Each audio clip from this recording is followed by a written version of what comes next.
Պարոն Կարագյոզյան, տեղեկացանք, որ այսօր բանկերի զեղծարարություններից տուժած քաղաքացիները հանդիպում են քաղաքացիական պայմանագիր կուսակցության ներկայացուցիչների հետ, այստեղ է նաև Կենտրոնական բանկի փոխնախագահը, նախ ճշտող հարց, նախաձեռնությունը ձերն է եղել, դուք եք դիմել, թե ԿՊ-ն է որոշել ձեզ հետ հանդիպել։ Եթե կհիշեք, ակցիայի ժամանակ մենք ասացինք, որ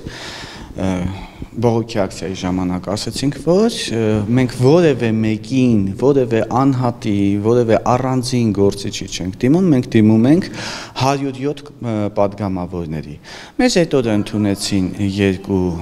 պատգամավորներ Հայաստան խմբակցությունից, այդ օրը մենք արեցինք բաց թափանցիկ քննարկում լրագրողների ներկայությամբ եւ ուղիղ եթերում, ունեցանք պայմանավորվածություններ Եվ հասկացանք, որ առնվազն այդ պատգամավորները հասկանում են և ընդունում են և գիտակցում են, որ տեղի է ունեցել քաղաքացիների իրավունքների խախտում։ Դրանից հետո ստացանք հրավեր, որ քաղաքացիական պայմանագիրը ևս ցանկություն ունի մեզ արձագանքելու, մեզ լսելու, դրանով պայմանավորված օր ենք որոշել, հիմա այդ ընդունելությունն է, որտեղ նորից պիտի նույնը ներկայացնենք, Այսքան է։ Ուզում եմ անդրադառնալ մասնավորապես Կենտրոնական բանկի նախագահ Մարտին Գալստյանի հայտարարություններին, նա նշեց, որ 230 քաղաքացու վարկերը հետաձգվել են 3-ից 5 տարով ըստ էության սառեցվել են, նաև հավելեց, որ սպասում են դատարանի որոշմանը, ըստ այդմ կորոշվի մնացած քաղաքացիների կարգավիճակ, այսինքն կսառեցվի վարկերը, թե ոչ, ինչ կասեք սրա վերաբերյալ։ Այդ հայտարարությունները ներողություն, բայց արդեն լուրջ չեն, որովհետև առաջին հայտարարությանը, երբ որ անդրադառնանք, նախ մամուլի ասուլիսների ընթացքում հնչող հայտարարությունները պետք է իր տակ ունենան փաստաթուղթ, դրանից առաջ չի եղել փաստաթուղթ, եւ նախորդ անգամ հայտարարել էր, որ այդ վարկերն արդեն իսկ սառեցվել են, սակայն փաստորեն չէին սառեցվել եւ դա հնարավորություն տվեց բանկերին մանևրելու։ Դիմեցին անհատ քաղաքացիներին, որ եկեք հաշտության պայմանագիր կնքենք, ըստ որի հղում կար ապօրինի վարկային պայմանագրի վրա, որ ձեր վարկային պայմանագիրը հետաձգվում է 3-ից 5 տարով, եւ դուք դրանից հետո մարելու եք ավելի ցածր տոկոսադրույքով, ինչը մեր կողմից անընդունելի էր, բայց կային քաղաքացիներ, ովքեր ճնշումների ներքո, ովքեր ստեղծված իրավիճակից ելնելով, որ չհայտնվեն սերցուցակներում, ստիպված եղան այս պայմանագրերը ստորագրելու, ինչը եւս ապօրինի մոտեցում էր եւ անընդունելի էր մեր կողմից։ Դրան հաջորդեց երկրորդ հայտարարությունը, ամսի 10-ի էլի մամուլի ասուլիսին հնչած հայտարարությունը, որ 230 քաղաքացի փաստորեն արդեն ստորագրել է, բայց քանի որ ընդունում են մեր պահանջները, դա հետաձգվում է մինչև դատական գործի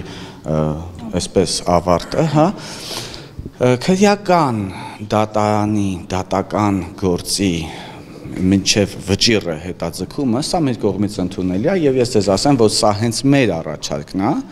որովհետև դրանով արդեն հայտնի պետքա որ լինի, եթե նիստը արդեն եթե դատավարությունը ավարտվեց, նշանակում է հայտնի է այն քաղաքացին, այն իրական զեղծարարը, ով փաստացի ստացել է ինչ-որ գումարներ, հետևաբար տրամաբանությունը որն է, որ իրանից էլ պետքա բռնագանձեն կամ պահանջեն այդ գումարները։ Մենք այդ մասով համաձայն էինք, բայց վախենամ, որ այս հայտարարությունը եւս չի համապատասխանում իրականությանը, ինչի, որովհետեւ մենք այսօր մեր քաղաքացիներից, օրինակ, ներողություն, ես արդեն անուններով պիտի խոսեմ։ Տիկին Եվգենեն հենց այսօր ստացել է բանկից պահանջ, որ ձեր վարկային պարտավորությունները կատարեք, այլապես արդեն տրամաբանական հաջորդականությունը եւ հարգելի քաղաքացիներ, սիրելի հայրենակիցներ, հարցս ձեզ եմ ուղղում, որքանով են լուրջ այդ հայտարարությունները։ Կենտրոնական բանկի նախագահի հայտարարությունները, որքանով են լուրջ,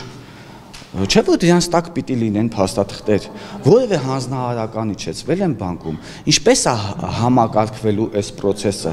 արդյոք չի լինելու ընտրովի մոտեցում, չէ՞ որ սա ըստ իր հայտարարության ստեղծվում է էլի բանկերի համար հնարավորություն, որ այն երբ որ ասում են առանձին գործերը կնայենք, ինչ կա առանձին նայելու, հնարավոր չի մեկ որոշումով բոլոր այդ կարգավիճակում հայտնված քաղաքացիներին իրավունքները վերականգնող ինչ-որ փաստաթուղթ ինչի չկա, ինչի հանձնարարական չի իջել մինչև այսօր, որ փաստաթղթի շրջանակներում է հայտարարությունները անում կենտրոնական բանկի նախագահը։ Հայտարարություններով այս հարցը չեն համակարգում ժողովուրդ ջան, որ վարկերը հետաձգվել են, սառեցվել են եւ այլն, այնուամենայնիվ չի համապատասխանում իրականությանը։ Պարոն Կարագոզյան, դուք ասացիք, որ եղել են քաղաքացիներ, ովքեր ճնշման երգո այնուամենայնիվ ստորագրել են, ովքեր են ճնշելում, կողմից է ճնշում եղել եւ այդ 3-ից 5 տարի, որ սառեցվում, այսինքն այդ ժամանակահատվածում քաղաքացիները հայտնվելու են կամ ովքեր որ հայտնվել են, մնալու են սև ցուցակում, ճիշտ եմ հասկանում։ Ոչ, սա ուրեմն այս հարցը արդեն հանգուցալուծվել է, որովհետև սա իրավական փաստաթուղթ համարվել չէր կարող եւ որևէ կերպ չէր վերականգնելու քաղաքացիների իրավունքը, այլ հետաձգվելու էր քաղաքացու իրավունքի խախտումը, որովհետեւ այն քաղաքացիները, ասեմ, այդ պայմանագրի նպատակը, հաշտության պայմանագրի նպատակը, որտեղ հղում կար վարկային ոչ օրինական պայմանագրի, այն էր, որ մենք սպառնալիք է, հա, տեսեք ինչ են անում, մենք հետաձգում ենք 3 տարով, կասեցնում ենք տոկոսները, դուք չեք հայտնվում սև ցուցակներում, սակայն դրանից հետո վճարելու եք 12%-ով։ Ուրեմն քաղաքացիները ունեն հետևյալ, ասենք իրավիճակ, ես ներկայացնեմ, ունեն անհրաժեշտություն վարկեր վերցնելու, կամ քաղաքացիները արդեն իսկ հիպոթեկային եղանակով բնակարան են գտել։ Հիմա եթե ինքը հայտնվում է սև ցուցակում, դա անդրադարձ է ունենում նաև իր հիպոթեկային պայմանագրերի վրա, ինքը հայտնվում է սև ցուցակում։ Դրանով պայմանավորված ինքը ստիպված է։ Հետո ինքը կա իր նկատմամբ իրական սպառնալիք, որ ձեր շարժական եւ անշարժ գույքից բռնագանձում ենք անելու։ Այսինքն տեսեք ինչ են առաջարկում, եթե դուք չեք համաձայնվում 3 տարի կամ 5 տարի հետաձգելուն, մենք վաղը արդեն գալու ենք շարժական եւ անշարժ գույքից բռնագանձում անելու, սա արդեն սպառնալիք է։ Ինչը ապօրինի մոտեցում է եւ ինչը Մարտին Գալստյանի առաջին արած հայտարարության տրամաբանության շրջանակներում չէր եւ այնուամենայնիվ առաջին հայտարարությունը իրականությանը չէր համապատասխանում, երկրորդ հայտարարությունը փաստորեն իրականությանը չի համապատասխանում, փաստորեն մենք ունենում ենք իրավիճակ, որ մանիպուլյատիվ իրավիճակ, հարցը լուծելու փոխարեն հարցի լուծելու իմիտացիա կա։ Քաղաքացիներին մատուցում են, որ տեսեք մենք աշխատում ենք, մենք ես ենք անում, այն ենք անում, զուգահեռաբար թողնելով տպավորություն, որ մենք աշխատում ենք, բայց ինչ անենք, այս քաղաքացիները մեղավոր են, դե չեն ընդունում, բայց ինչ են ուզում, ասենց տպավորություն են ուզում թողեն, ինչը դե դա բերում է նրան, որ սկսում ենք մենք մեր պետական պաշտոնյաներին լուրջ չվերաբերվել։ Նաև ձեզ է մեղադրում, որ անլուրջ են, այսքանից հետո իմանալով, որ նման